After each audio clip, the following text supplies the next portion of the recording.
Hello students, आज का हमारा टॉपिक है angle between two vectors, vector component and numericals on scalar product, है ना। ये तीन इंपॉर्टेंट टॉपिक्स हम लोग कवर करेंगे आज। पिछले लेक्चर में हम लोगों ने स्केलर प्रोडक्ट के बारे में पढ़ा। आई होप आई गेस तुम ये वीडियो देखने से पहले वो वीडियो देख रहे हो। ओके, अब स्केलर प्रोडक्ट का सबसे इंपॉर्टेंट एप्लीकेशन है कि दो वेक्टर्स के बीच का एंगल तुम निकाल सकते हो। If theta is the angle between vector A and vector B, then okay, sorry, what is vector a dot vector b? ab cos theta, है ना। तो therefore what is cos theta? vector a dot vector b upon ab.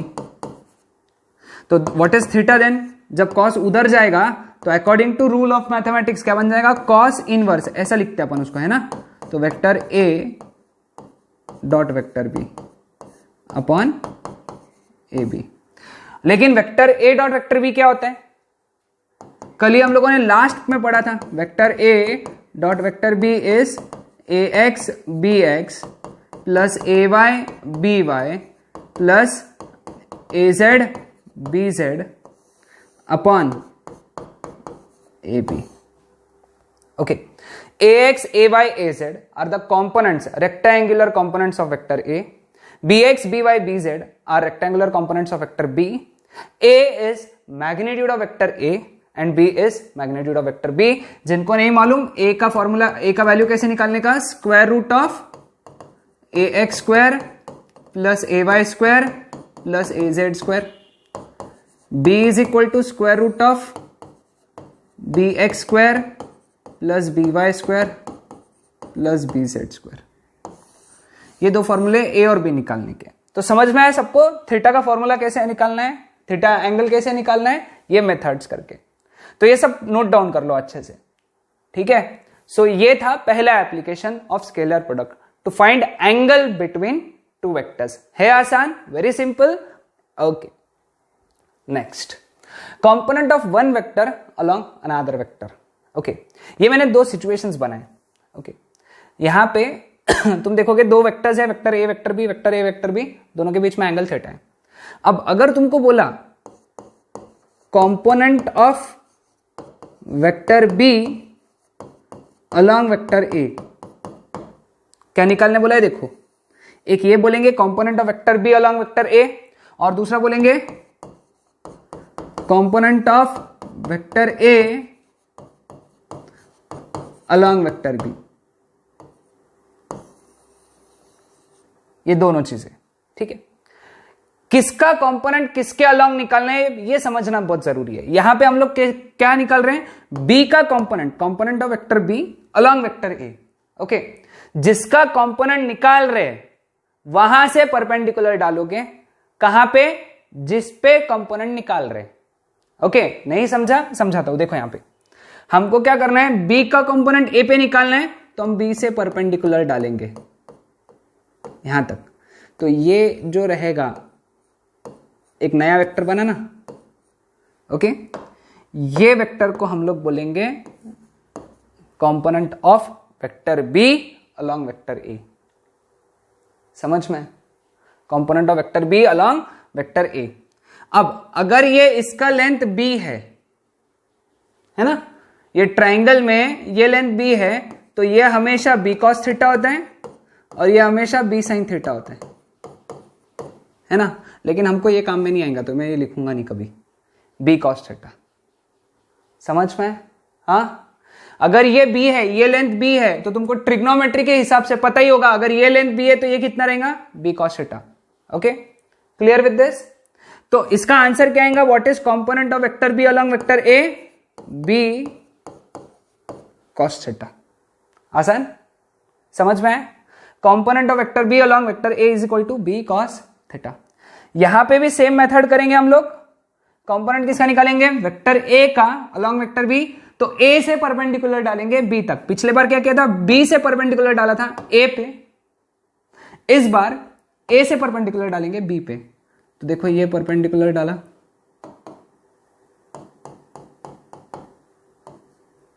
तो ये जो रहेगा vector ये नया vector बना है ना, तो ये जो वेक्टर रहेगा ये रहेगा component of vector A along vector B. और अगर ये ए है, इतना लेंथ ए है, तो ये रहेगा ए कॉस थीटा। ट्रिग्नोमेट्री के हिसाब से तुम लगा सकते हो, है ना। देखो ना, ये ट्राइंगल है, ये ट्राइंगल, ये हाइपोटेन्यूस है, दिस इज हाइपोटेन्यूस, और उसमें ये थीटा है, तो ये हमेशा ए कॉस थीटा रहता है और ये हमेशा ए साइन थीटा रहता है। ट्रिग्नोमेट्री है वो, दैट्स इट। तो इसका आंसर क्या आएगा? Component of vector A along vector B A cos theta. कुछ समझ रहे हो? Component of vector B along vector A B cos theta, component of vector A along vector B A cos theta. Okay, clear with this? Now आगे बढ़ते हैं हम लोग अभी, है ना। अब यहां पे बी कॉस थीटा आ गया कंपोनेंट। हम लोग इसको कैसे लिखेंगे? देखो यहां पे इसको ए से मल्टीप्लाई भी करेंगे और डिवाइड भी करेंगे। ए से मल्टीप्लाई भी किया, ए से डिवाइड भी किया, क्योंकि ऊपर क्या बन गया? A B cos theta. अभी तो हम लोगों ने पढ़े थे ना कल के लेक्चर में, ए बी कॉस थीटा क्या होता है? Vector A dot vector B. तो ये हो गया vector A dot vector B upon A, ठीक है।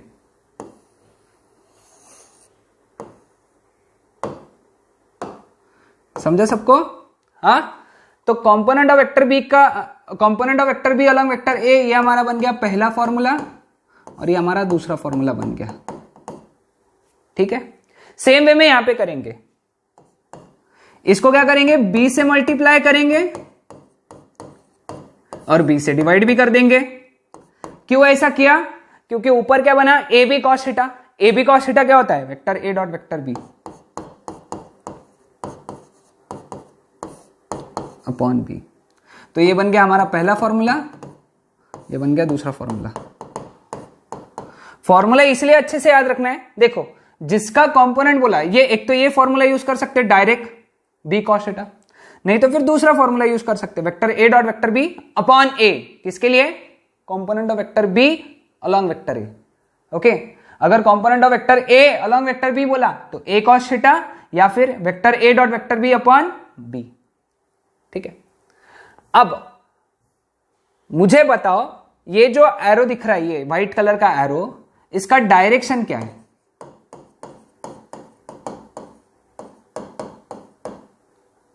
और ये जो व्हाइट कलर का एरो दिख रहा है, ये वाला व्हाइट कलर का एरो, उसका डायरेक्शन क्या है? इन शॉर्ट मैं तुमको डायरेक्शन किसका पूछ रहा हूं? कंपोनेंट का पूछ रहा हूं। What is the direction of component of vector B along vector A? इसको क्या बोलते थे अपन? इस वेक्टर को क्या बोलते थे? Component of vector B along vector A. इस एरो को क्या बोलते थे हम लोग? Component of vector A along vector B. मुझे बताओ यहां से, what is the direction of component of vector B along vector A? A के डायरेक्शन में है ना, है ना। ये वाले एरो का डायरेक्शन क्या है? जो वेक्टर ए का डायरेक्शन है ना। किसका? वेक्टर ए का डायरेक्शन। और वेक्टर ए का डायरेक्शन, तो इसका आंसर तुम्हारा आंसर आना चाहिए इसका अलोंग वेक्टर ए, और इसका आंसर क्या आना चाहिए तुम्हारा? Along vector B. लेकिन तुमको याद है, मैंने स्केलर वेक्टर में पढ़ाया था, डायरेक्शन देने का काम कौन करता है? कौन करता है? यूनिट वेक्टर करता है ना। डायरेक्शन देने का काम कौन करेगा? Unit vector. तो इसका डायरेक्शन अगर तुमको बोला व्हाट इज डायरेक्शन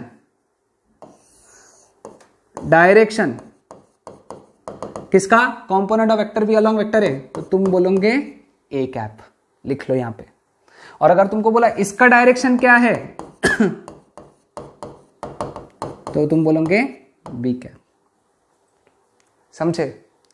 तो फिर अगर वेक्टर फॉर्मेट में लिखा इसका वेक्टर कंपोनेंट,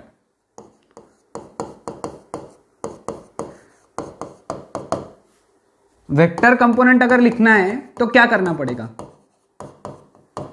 ओके, हमेशा कोई भी वेक्टर क्या होता है? Magnitude into direction. कोई भी वेक्टर क्या होता है? हमने कौन है तो पढ़ा है ना, कोई भी vector is equal to magnitude into direction होगा ना। तो बताओ मैग्नीट्यूड कितना है बेटा इसका? बी कॉस थीटा, और डायरेक्शन क्या है? A cap. इस व्हाइट एरो का मैग्नीट्यूड कितना है, बी कॉस थीटा, और डायरेक्शन क्या है हमारा, ए कैप। तो वेक्टर कंपोनेंट कितना हो गया, B cos theta into A cap. ये पहला फॉर्मूला हो गया। दूसरा फॉर्मूला क्या आएगा, vector A dot vector B upon A, B cos theta की जगह लिख सकते हैं ना, into A cap. That's it, है ना। सेम वे में यहां पे क्या लिखेंगे अपन, वेक्टर कंपोनेंट का, वेक्टर कंपोनेंट अगर लिखना है तो क्या लिखेंगे अपन, इसका answer A cos theta into B cap, है ना, क्योंकि इसका मैग्नीट्यूड कितना है, ए कॉस थीटा, और इसका डायरेक्शन क्या है, बी कैप। तो वेक्टर कैसे लिखेंगे, magnitude into direction, magnitude into direction. और ए कॉस थीटा के जगह तुम क्या लिख सकते हैं, vector A dot vector B upon B, है कि नहीं। तो इसका दूसरा फॉर्मूला क्या आएगा, vector A dot vector B upon B into B cap. समझ गए, ये फॉर्मूलेस बहुत इंपॉर्टेंट है, लिख के रख लो सभी चीजें, जितना चीज मैंने लिख के दिया है बोर्ड पे सारा लिख के रख लो, कुछ डाउट आए तो पूछो, है ना। ओके, तो ये था हमारा कंपोनेंट्स के बारे में। तो यहां पे थ्योरी खत्म होती है स्केलर प्रोडक्ट की। अब हम लोग बात करेंगे कुछ न्यूमेरिकल्स की, है ना। तो पहला न्यूमेरिकल डिस्कस करते हैं हम लोग, शुरू करते हैं। Vector A dot vector B is equal to half A B, है ना। अब given vector A dot vector B दिया है, लेकिन vector A dot vector B का फॉर्मूला क्या है, ए बी कॉस थीटा, और यहां पे गिवन क्या है अपना, vector A dot vector B is equal to half A B. अगर इन दोनों इक्वेशन को कंपेयर किया, ए बी दोनों में है, तो इसका मतलब cos theta is equal to 1/2, लेकिन cos 60 degree is equal to 1/2, therefore theta is equal to 60 degree, theta is equal to 60 degree. समझ में, बहुत आसान क्वेश्चन, बहुत आसान क्वेश्चन। ओके, फॉर प्रैक्टिस के लिए लिख के रख लो, ये vector A dot vector B is equal to √3/2 times A B, vector A dot vector B is equal to A B. ये पहला प्रैक्टिस प्रॉब्लम, इस पे, इस न्यूमेरिकल पे बेस्ड। ये दूसरा, तीसरा, vector A dot vector B is equal to 1/√2 A B. तीनों भी प्रैक्टिस कर लेना, बहुत आसान है। Okay, next question number 4, question number 2, what is angle between the vectors 4i cap plus 3j cap plus 5k cap and 3i cap minus 4j cap plus 5k cap. ठीक है, पहले वाले वेक्टर को वेक्टर ए बोलेंगे, 4i cap plus 3j cap plus 5k cap. दूसरा vector रहेगा 3i cap minus 4j cap plus 5k cap. Okay, समझ में। सबसे पहला स्टेप, एक काम करना है इसमें, देखो स्टेप्स बता देता हूं। Step 1, okay, vector A dot vector B निकालो। ओके, अगर vector A dot vector B 0 आ गया तो डायरेक्ट बोल दो theta is equal to 90 degree, है ना। और अगर नहीं आया, vector A dot vector B 0 नहीं आया, तो फिर स्टेप 2 पे जाओ। स्टेप 2 में ए निकालो और बी निकालो। ए कैसे निकालना, square root of A X square plus A Y square plus A Z square. B कैसे निकालना, square root of B X square plus B Y square plus B Z square. और फिर बाद में step 3 करना, and what is that, theta is equal to cos inverse vector A dot vector B upon A B. ये 3 step का problem है। Okay, लेकिन answer तुम्हारा पहले स्टेप में कब आएगा, जब ए डॉट बी 0 आएगा तभी। और अगर ए डॉट बी 0 नहीं आया तो फिर स्टेप 2 स्टेप 3 करना पड़ेगा। ठीक है, अब यहां पे देखते हैं अपन, यहां पे देखते हैं vector A dot vector B. A X B X plus A Y B Y plus A Z B Z, ये वाला फॉर्मूला यूज कर रहे हैं। ए एक्स कितना है 4, बी एक्स कितना है 3 प्लस ए वाई कितना है 3, बी वाई कितना है -4 प्लस ए जेड कितना है 5, BZ कितना है 5, 4 3 जा 12, 3 4 जा 12, लेकिन -12 आएगा प्लस 25। ओके तो कितना है यार 12 -12 कैंसिल हो गया, तो vector A dot vector B 25 आया। तो हमारा थीटा 90 डिग्री है क्या? नहीं, ये हो गया हमारा answer vector A dot vector B का। ठीक है, ये पहला स्टेप हो गया, क्लियर। अब स्टेप नंबर 2, A निकाल लेंगे। A कितना आएगा? Square root of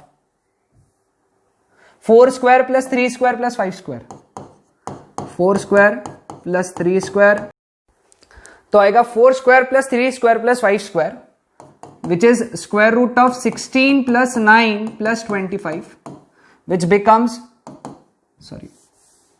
square root of 50, which becomes 5 root 2। B के लिए भी सेम स्टेप करेंगे, स्क्वायर रूट ऑफ क्या आएगा 3 square plus -4 square plus 5 square, which becomes 9 plus 16 plus 25, which becomes root 50, that is 5 root 2। Okay अब A और B आ गया, डायरेक्ट स्टेप 3 है ना। स्टेप 3 हमारा theta is equal to cos inverse vector A dot vector B upon AB, which becomes cos inverse A dot B का formula, value अभी लिखा हम लोगों ने 25, A का value 5 root 2 into 5 root 2, 5 5 25 cancel, तो cos inverse 1 upon root 2 2। Therefore theta is equal to cos inverse 1 by root 2, कौन सी वैल्यू 1 by root 2? 60 डिग्री, तो theta is equal to 60 degree. This is our answer. ठीक है, if vector A is equal to 2i cap plus 3j cap plus 8k cap, sorry vector is perpendicular to 4j cap minus 4i cap, पहले j cap है फिर i cap, हाँ, plus ak cap, find the value of A। यहां पे इतना ही चाहिए था, है ना। अब ये दोनों वेक्टर्स परपेंडिकुलर है, दोनों वेक्टर्स परपेंडिकुलर है, तो उनका डॉट प्रोडक्ट पहले जे कैप लिखता हूं मैं, पहले आई कैप लिखूंगा, -4 I cap plus 4 J cap plus 8 K cap, that should be equal to 0। Okay, उनका डॉट प्रोडक्ट 0 होना चाहिए, है ना। अगर दो वेक्टर्स परपेंडिकुलर है तो उनका डॉट प्रोडक्ट 0 होना चाहिए। डॉट प्रोडक्ट कैसे 0 रहेगा? अब इनका डॉट प्रोडक्ट 0 है, ओके, क्यों 0 है? क्योंकि दोनों वेक्टर्स परपेंडिकुलर है। ओके, अब डॉट प्रोडक्ट कैसे निकालते हैं? ax bx plus a by by plus az bz, यानी 2 into -4, 3 into 4 plus 8 into a, that is equal to 0, यानी -8 प्लस 12 प्लस 8a 0, यानी 4 प्लस 8a 0, यानी 8a इज इक्वल टू -4, 4 उधर गया तो a is equal to -4 by 8, that is -1/2। तो a की value होगी -1/2। एक बार कैलकुलेशन चेक करेंगे, 2 into -4 plus 3 into 4 plus 8 into a। Okay, 2 - 4 -8 होता है, 3 4 12 होता है, 8 है ना। Very simple problem. Okay, find the magnitude of component of 3i cap plus 4j cap along i cap plus j cap. पहले एक काम करते हैं, एक कॉम्पोनेंट निकालने वाला प्रॉब्लम है, सिर्फ मैग्नीट्यूड निकालना है। तो vector A is equal to 3i cap plus 4j cap लिखते हैं, vector B is equal to i cap plus j cap लिखते हैं। ठीक है, अब यहां से A का वैल्यू कितना आएगा? Square root of 3 square plus 4 square, यानी square root of 25 which is 5। यहां से B का वैल्यू कितना आएगा? Square root of 1 square plus 1 square, यानी √2। ठीक है, A और B निकाल के रख लेना चाहिए। Now what is formula for component of vector A along vector B? हमारे पास में दो फॉर्मूले थे, एक क्या था? A cos थीटा, और दूसरा था vector A dot vector B upon B। ऐसे दो थे ना, तो यहां पे अपन ये वाला यूज करेंगे क्योंकि हमारे पास में थीटा नहीं है अभी, है कि नहीं। तो अपन फॉर्मूला कौन सा यूज करेंगे, vector A dot vector B upon B. Vector A dot vector B दोनों का dot product 3i cap plus 4j cap dot product i cap plus j cap upon B कितना आएगा, बी का value कितना है √2। ठीक है, अब डॉट प्रोडक्ट कैसे निकालेंगे इसका, ax bx plus ay by 3 into 1 3 into 1 4 into 1 upon √2। 3 plus 4 7 by √2। Rationalise किया इसको तो रैशनलाइज किया तो 7 √2 by 2। तो this is the answer for component of vector A along vector B. समझा सबको यहां तक। लास्ट प्रॉब्लम आज का, find the vector component of this vector along that vector. Okay, पहले दोनों वेक्टर को लिख लो कौन क्या क्या है ना। वेक्टर ए कितना है 3i cap plus 2j cap plus 3k cap. Vector B कितना है i cap minus j cap plus k cap, है ना। Now vector component of vector A है ना अलोंग वेक्टर बी। फॉर्मूला, इसका फॉर्मूला तुम्हारे बुक्स में पीछे लिखा है ना। What is vector component of vector A along vector B, क्या आएगा, vector A dot vector B upon B into B cap. ये फॉर्मूला है, चेक कर लो, है ना। क्या बोला यहां पे, वेक्टर कंपोनेंट। पिछले बार मैग्नीट्यूड ही पूछा था, मैग्नीट्यूड ही पूछा था यहां पे, है ना। तो मैग्नीट्यूड में बी कैप फी कैप वगैरह कुछ नहीं लगाना पड़ता है, यहां पे बी कैप लगाना पड़ेगा क्योंकि वेक्टर पूछा है, वेक्टर। तो मैग्नीट्यूड इनटू डायरेक्शन, ठीक है। अब अपने को चाहिए बी और बी कैप, तो यहां से बी निकाल लेंगे अपन पहले। बी कितना आएगा, square root of 1 square plus minus 1 square plus 1 square, यानी आ गया √3। और बी कैप कितना आएगा, वेक्टर बी फॉर्मूला क्या है, वेक्टर बी अपॉन बी, यानी आई कैप माइनस जे कैप प्लस के कैप अपॉन बी, यानी √3। समझ में आया ना, बी और बी कैप, ठीक है। अब इन दोनों का डॉट प्रोडक्ट निकालना है पहले तो अपने को।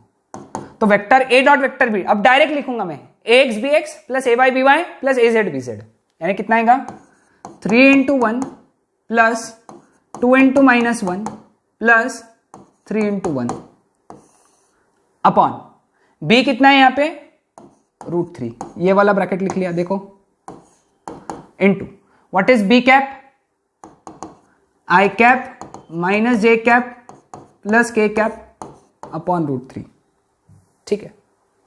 अब इसका आंसर देखो, ये हो गया 3 माइनस 2 प्लस 3 अपॉन √3 3 इंटू आई कैप माइनस जे कैप प्लस के कैप। ये √3 को मल्टीप्लाई कर दिया। 3 माइनस 2 कितना हो गया, 3 माइनस 2 1 प्लस 3 4, तो ये हो गया 4/3 इंटू आई कैप माइनस जे कैप प्लस के cap. So this is our answer, है ना। आसान था ना। सिर्फ यहां पे क्या है इंपॉर्टेंट, ये वाली स्टेप, भाई ये फॉर्मूला आना चाहिए तुमको।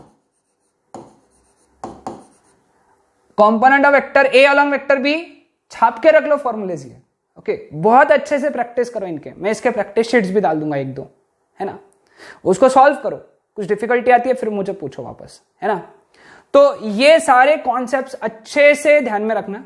अब मैं इसमें क्या पूछ सकता हूं, what is component of this vector along this vector, okay.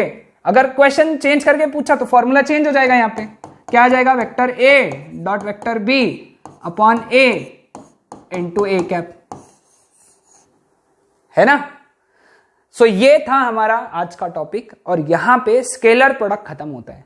Next lecture से हम लोग स्टार्ट करेंगे वेक्टर प्रोडक्ट। That's it.